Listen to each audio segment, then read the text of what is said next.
ikke død, du fortsatt min. Klapp dine hender, klapp en siste gang. Ta opp det trebein på gulv av betong.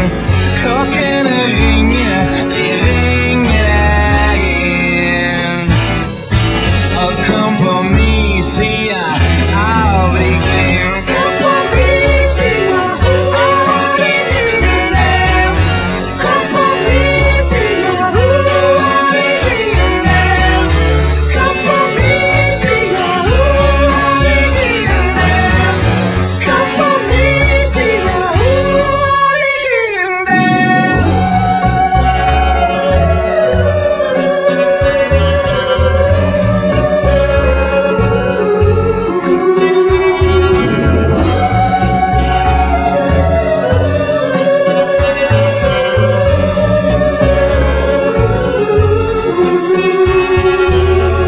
Reis deg opp og kall det for en mann.